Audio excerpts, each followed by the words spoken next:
نحمدک یا اللہ ونصلی ونسلم علیک یا رسول اللہ۔ حضرات، شاہ ولایت، خورشید سنیت، یادگار حجت الاسلام، نسرین گلستان صدر الشریعہ، مجاہد ملت حضرت علامہ الحاج الشاہ محمد حبیب الرحمن قادری ہاشمی عباسی علیہ الرحمہ کا 43واں سالانہ عرس آپ سب کو بہت بہت مبارک ہو۔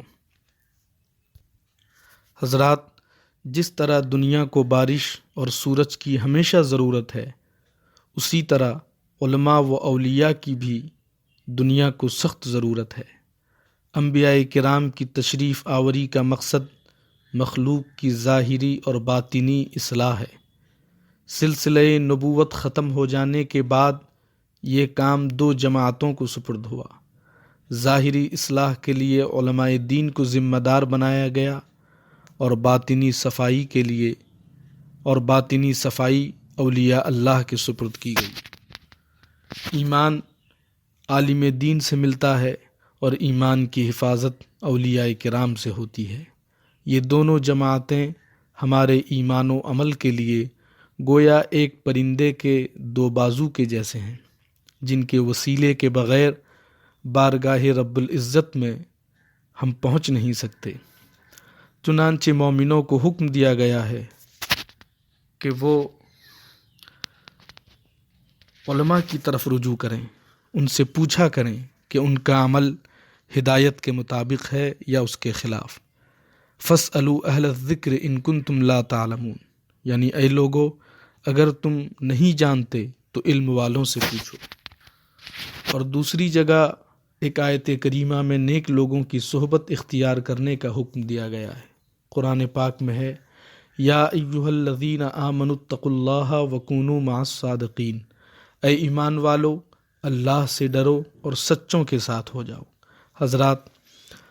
حضرت عمر فاروق رضی اللہ عنہ فرماتے ہیں، سچے دوست تلاش کرو اور ان کی پناہ میں زندگی گزارو، کیونکہ وہ خوشی کی حالت میں زینت اور آزمائش کے وقت سامان ہیں۔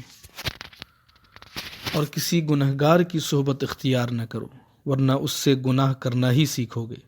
پتہ چلا کہ ہمیں علماء و اولیاء دونوں سے قریب رہنا ہے، ان کی صحبت اختیار کرنا ہے، ان کی تعلیمات پر عمل کرنا ہے اور ان کے دامنوں کو تھامنا ہے۔ میرے پیر و مرشد حضور تاج الشریعہ علیہ الرحمۃ والرضوان نے جامعۃ الحبیب رسول پور کے سالانہ جلسہ میں اڑیسہ کے بارے میں ارشاد فرمایا تھا کہ یہ مجاہد ملت کا صوبہ ہے، یہاں آ کر مجھے بہت خوشی ملتی ہے، اور اس میں کوئی شک نہیں کہ یہ مجاہد ملت کا صوبہ ہے۔ لہذا اڑیسہ والوں کو چاہیے کہ وہ مجاہد ملت کی تعلیمات کو اپنائیں اور ان کے بتائے ہوئے راستے پر چلیں۔ گفتگو زیادہ لمبی نہ ہو جائے، اس خوف سے میں چند جملوں میں سرکار مجاہد ملت علیہ الرحمۃ والرضوان کی حیات اور ان کی تعلیمات کی روشنی میں کچھ اہم پیغام پہنچانا چاہتا ہوں۔ پہلی بات یہ ہے کہ اہل سنت و جماعت جس کو پہچان کے لیے مسلک اعلیٰ حضرت کہا جاتا ہے، اس پر سختی سے قائم رہیں۔ نماز، روزے، ہر فرض و واجب کو ان کے وقتوں پر ادا کرتے رہیں۔ بدعقیدوں، صلح کلیوں سے دوری اختیار کریں، ان سے رشتہ داری قائم نہ کریں۔ شرعی کونسل آف انڈیا بریلی شریف کے فیصلہ جات پر اعتماد و بھروسہ کریں۔ دینی تعلیم حاصل کریں، اپنے اپنے علاقوں میں مکتب قائم کریں اور ان مکتبوں اور مدرسوں کو مضبوط کریں۔ انجان، نام نہاد، ڈھونگی باباؤں سے ہوشیار رہیں، ان پر بھروسہ نہ کریں۔ اپنے علاقائی عالموں سے ملاقات کر کے بہروپیوں کے بارے میں چھان بین کریں۔ ایسوں سے خود بھی اور دوسروں کو بھی بچانے کی کوشش کریں۔ تقریر اور نعت خوانی کو بہانہ بنا کر روپے پیسوں کی لالچ میں اور سنیوں کے عقائد کو خراب کرنے کے ارادے سے گستاخ صحابہ، شیعہ روافض ہمارے جلسوں میں داخل ہوتے جا رہے ہیں۔ سنی علماء کی مدد سے ان کو پہچانیں اور ان کو دور رکھیں، ان کا بائیکاٹ کریں۔ اللہ سبحانہ و تعالی ہم سب کو مرشد کریم، اللہ تعالی ہم سب کو مرشد گرامی حضور تاج الشریعہ علیہ الرحمۃ و رضوان کی تعلیمات پر عمل کی توفیق عطا فرمائے۔